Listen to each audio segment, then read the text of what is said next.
We managed to survive this long. What's another 20 years? Well, goddamn, bitch, if that isn't a full motherfucking throated endorsement of your upcoming marriage full of so much positivity, marital bliss, and the afterglow will never ever die, there's no way it could be snuffed out.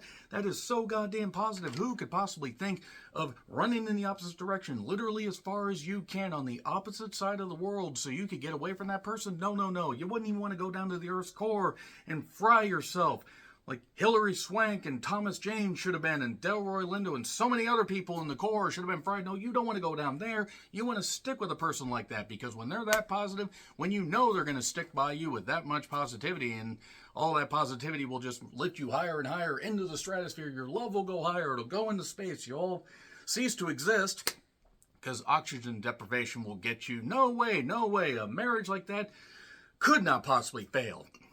No fucking goddamn way, right? Right? Marriages like that always succeed. Till Death Do Us Part was directed by Timothy Woodward Jr., written by Chad Law and Shane Dax Taylor, and this centers around Natalie Byrne, who plays the bride, and there are various other cast members listed as groom, husband, groomsmen. One of the groomsmen is the best man, Cam Sigadet, who was in Twilight and Unborn. He's been in a lot of stuff. You'll recognize him. Orlando Jones, who was in Evolution and the remake of The Time Machine in 2002. That had Samantha Mumbo. Remember when she had a music career and, had a brief acting career and everything? Bit weird. That bit weird of a, time capsule there. Ha time machine capsule. Ha ha ha ha ha. But yes, Orlando Jones was actually pretty good in that. I don't know what else he's been doing since. Apparently he's been keeping himself busy. That's good, because I like Orlando Jones. And the groom, or the groom-to-be, as it were, was played by Say Darius Blaine.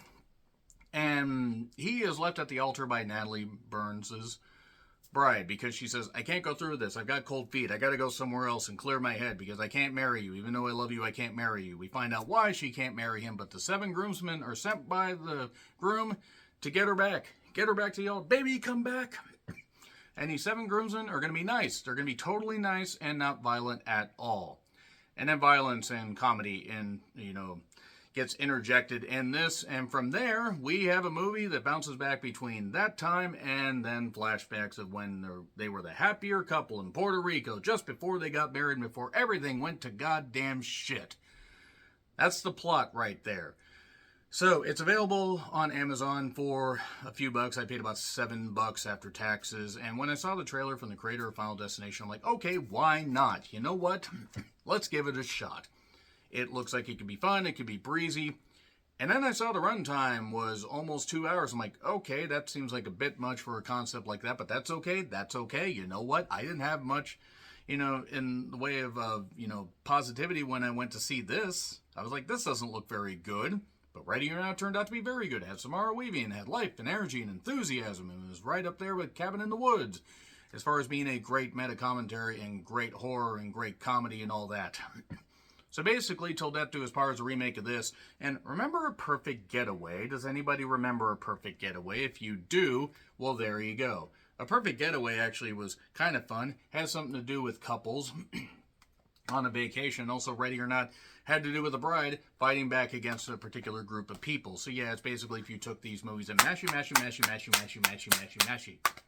Now, that's not the worst thing in the world. You don't need the most wholly original idea if you have a cast that wants to have fun. And you have enthusiasm, writing down the screenplay, and you want to add some great jokes and some great violence and stuff like that and everything. The problem is, and look, I encourage people to check this out, give it a shot. Maybe you'll like it more than I did, but no, I hated this movie. I really hated this movie. I was pretty convinced early on that I wasn't going to think it was great, but then it just got worse and worse. And for every positive thing this movie tried to do, give us a little bit of a backstory, it got to the point where it was heaping on so much backstory for something so simple. I think anybody with half a brain could have figured out what was going on. And had they cut out 20 minutes, it probably would have been a whole lot better. You could have cut out certain things, and it probably would have been a lot breezier, more expedient. At least it would have gotten done quicker, because this movie dragged on and on and on, and the beat don't stop till the break of dawn. Also, the dialogue exchanges between the respective groomsmen, none of the comedy hit at all. There was a vertically challenged, midget, aka little person, somebody that from now on there'll be history. basically what ends up happening is we get tall, short jokes, and Cam's best man really wanted to, do a great best man speech, and he even workshopped it and everything. He was workshopping it on Notepad. And again, there were ideas here that worked, but the movie jutted back and forth to tell a story that everybody figured out well before the conclusion happened. And while it did take heaps of stuff from, again, Ready or Not and A Perfect Getaway, it also ended up trying to be all smart and witty, like a bit of Tarantino and stuff like that, but it didn't work. And even with the low budget, that could have worked, but none of this. Everybody seemed to be sleepwalking through their role. And I'm sorry, Natalie Byrne, who I think tried, this was not the role for her. She had moments where she had there were some decent stunts, but even the violence didn't hit. The comedy was especially egregious. It hit with all the force of a kitten taking a pillow. Meh, meh, meh, feed me, feed me, feed me. In fact, a kitten hitting somebody with a pillow would have been a lot better than any of the comedy in this movie. It didn't work. It didn't work at all. There is one particular dialogue exchange between the big guy, who was named Big Sexy, and T-Bone, who was a short guy. No one is paying you to think. Who the fuck is paying you to think? You just said no one, so then you said who. You're contradicting yourself, and it wasn't funny. None of it was funny at all. So I'm going to get into spoilers here in a bit, and spoilers really will not take very long. For everything that this movie tries to tell in two different time periods, in Puerto Rico on this vacation before the wedding, and in the aftermath of the wedding going tits up and all that, it's really not hard to figure out. It's on Amazon for a few bucks if you want to check it out, but that's your warning right there.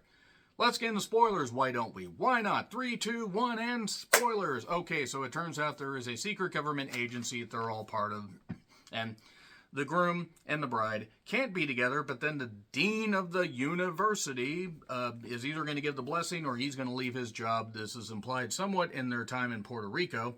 There's also a couple, one played by Jason Patric, one of the individuals. Jason Patric going from Speed 2 and other movies to this. I think Speed 2 is better, by the way. And it's told over a certain amount of chapter breaks, so to speak, flashback breaks, that Jason Patric and his wife actually were responsible for killing the bride's dad. And that is because the dad was also part of this university and all this stuff. And that's why she left. She left because she couldn't be part of this anymore. And even though the guy killed her dad, she didn't want to do this. He wouldn't leave the university. The husband wouldn't, or the soon-to-be husband wouldn't. And Cam seems to be trying to have the most fun that he can with this, but it just doesn't work at all. Like, I mean, everybody seems to be just perfectly okay with people dying. Even they're 7-on-1, and then they're 6-on-1, and then they're 5-on-1. There is a point where she triangle chokes a guy against a trailer, and even though that is an appealing thought, none of the action really works. It's just all kind of silly. And the flashbacks just get to the point where they try my patience. The violence is, there's a point where the midget gets tied down and chainsawed. You have a chainsawing of a midget and you make it boring.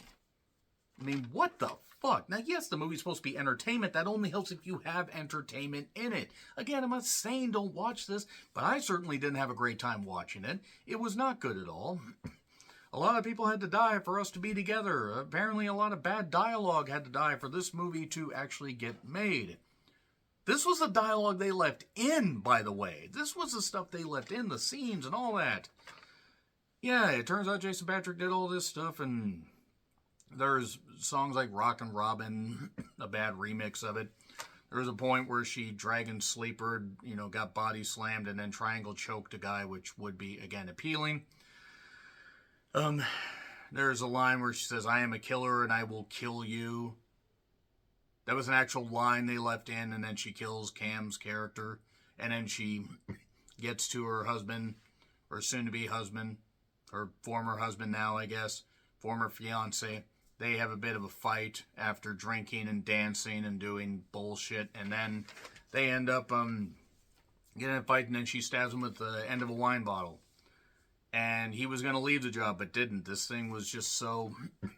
This thing tried to be like this witty horror comedy, and it didn't work with suspense and all. It didn't work. It didn't work. The acting was just not good.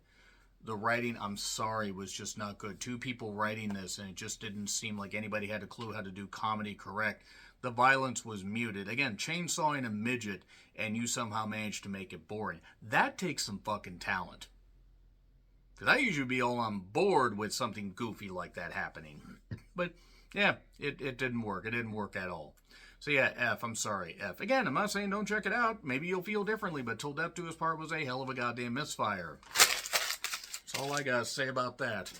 Anyway, agree, disagree with what I said, like, share, subscribe, Twitter handle in the description. I'm John Ricklin. I'll see you soon.